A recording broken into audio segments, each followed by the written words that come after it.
గ్రామ వార్డు సచివాలయ ఉద్యోగుల గోస అయితే అది చెప్పడం సాధ్యం కాదు.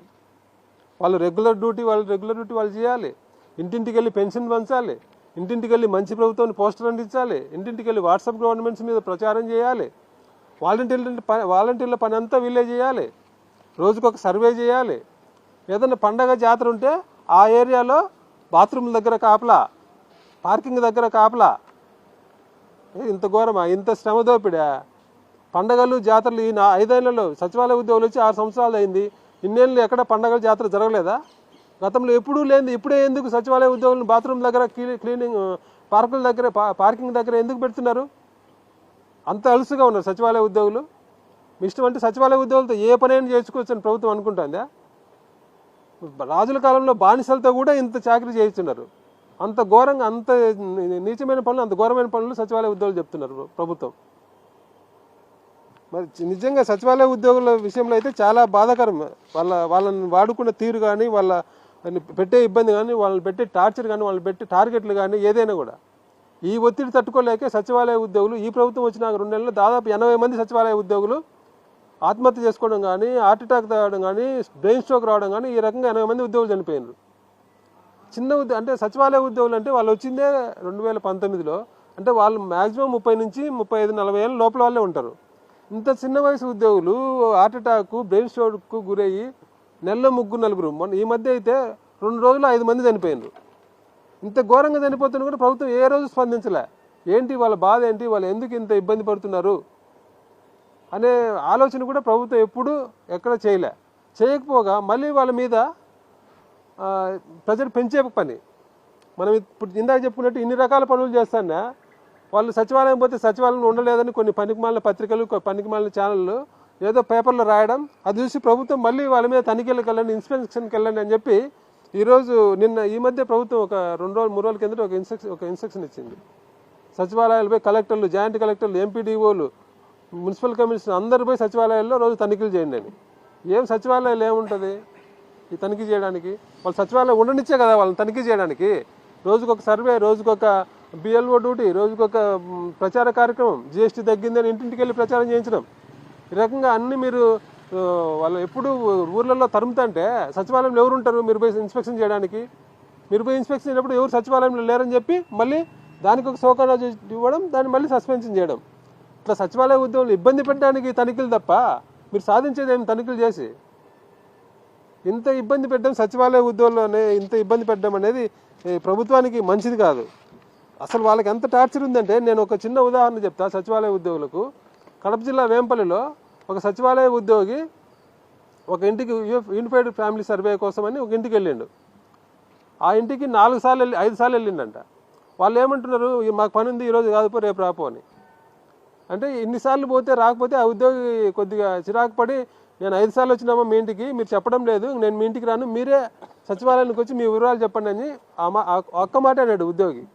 దానికి వాళ్ళ ఫ్యామిలీ మెంబర్లు అందరూ వచ్చి, మాకు ఎదురు చెప్తావా, మాది ప్రభుత్వం, మేము తెచ్చుకున్న ప్రభుత్వం, మాకు ఎదురు చెప్తావా, మేము ఎన్నిసార్లు రావాలి, మేము ఎన్నిసార్లు చెప్తే అన్నిసార్లు రావాలి, నీ పనే అది అని చెప్పి ఆ ఉద్యోగిని చితకబాదిండ్రు. ఆ ఉద్యోగిని కొడితే ఆ ఉద్యోగి పోలీస్ స్టేషన్లో కంప్లైంట్ ఇచ్చే పోలీసులు కేసు తీసుకోలే. పోలీసులు ఉల్టా ఏమంటున్నారు, నువ్వు కంప్లైంట్ వాపస్ తీసుకోకపోతే నువ్వు ఆ ఇంట్లో వెళ్ళి ఆ ఆడవాళ్ళతో మిస్బిహేవ్ చేసినప్పుడు నీ మీద కేసు పెడతామని చెప్పి, ఉల్టా కేసు పెడతామని చెప్పి ఆ సిఐ అక్కడ ఉండే లీడర్లతో, టీడీపీ లీడర్లతో కలిసి సిఐ అతని మీద ఒత్తిడి చేసిండు. అతను వెనక్కి తగ్గకుండా కలెక్టర్ని కలిసిండు, జాయింట్ కలెక్టర్ని కలిసిండు, ఎస్పీని కలిసిండు, అందరినీ కలిసిండు. ఎక్కడ అన్యాయం జరగలే, అతని మీద కేసు పెట్టలే. ఉల్టా అందరూ ఇతనికే సర్ది చెప్పడం, కేసు వాపస్ తీసుకోవాలి. 5 సార్లు ఇంటికి వెళ్తే వివరాలు చెప్పకపోతే ఉద్యోగి ఏం చేస్తాడు? మీరు టార్గెట్ కంప్లీట్ కాలేదంటే ఎట్లా కంప్లీట్ అవుతుంది? ఇంత ఇబ్బంది పెడుతుంటే, ఉద్యోగులను కొడుతుంటే మీరు ఏమాత్రం పట్టించుకోకపోతే మీ కలెక్టర్లకు కానీ, ఉన్నతాధికారులకు కానీ, ఎంపీ ఎవరికైనా కూడా ఉద్యోగిని టార్గెట్ పెట్టి పని చేయమని అర్హత మీకుందా? కలెక్టర్లు ఆలోచించుకోవాలి. మీ కింది ఉద్యోగి ఇబ్బంది పడి పనిచేసేటప్పుడు ఉద్యోగులు దాడికి గురి అయితే కాపాడుకోలేకపోతే మీకు ఉద్యోగులకు పని చెప్పే అర్హత ఉందా మీకు? ఈ రోజుకి కూడా ఆ కేసు కట్టలేదు ఆ ఉద్యోగి దాడి చేసిన వాళ్ళ మీద. ఇన్ని రకాల, అంటే సచివాలయ ఉద్యోగులు ఎన్ని రకాలుగా ఇబ్బంది పెట్టాలో అన్ని రకాలుగా ప్రభుత్వం ఇబ్బంది పెడుతుంది. మిగతా అన్ని రకాలు అంటే సచివాలయ ఉద్యోగులు కాదు, ఓవరాల్గా చూసుకుంటే ప్రభుత్వం ఉద్యోగులు అంటే చిన్న చూపు, ఉద్యోగులు అంటే చులకన, ఉద్యోగులకు ఇచ్చిన హామీలు అమలు చేయలే, ఉద్యోగులకు రెగ్యులర్గా కావాల్సిన ప్రమోషన్లు డిఏలు ఇవ్వడంలే, ఉద్యోగులకు అనుకూలమైన పని వాతావరణం లేదు, ఉద్యోగులకు కనీస గౌరవం లేదు. అన్ని రకాలుగా ప్రభుత్వం అణిచివేత గురి చేస్తుంది.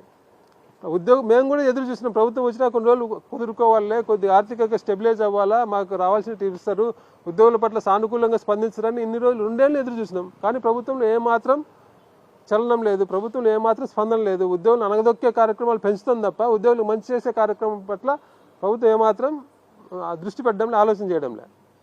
అందుకే దీని నుంచి బయటపడాలంటే పోరాడక తప్పని పరిస్థితి ప్రభుత్వమే తీసుకొచ్చింది.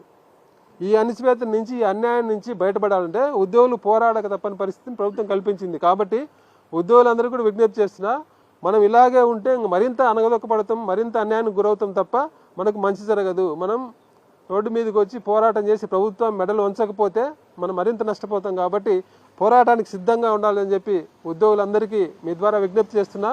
ప్రభుత్వానికి చివరి అవకాశంగా ఉగాదికి ప్రభుత్వం ఉద్యోగులకు ఏదైతే చెప్పిందో అవన్నీ ఉగాదికి, కనీసం ఉగాది నాటికి ఐఆర్ ప్రకటించకపోతే ఉగాది తర్వాత జిల్లా వ్యాప్తంగా ముందు జిల్లా స్థాయిలో నిరసన కార్యక్రమాలు తెలియజేస్తాం.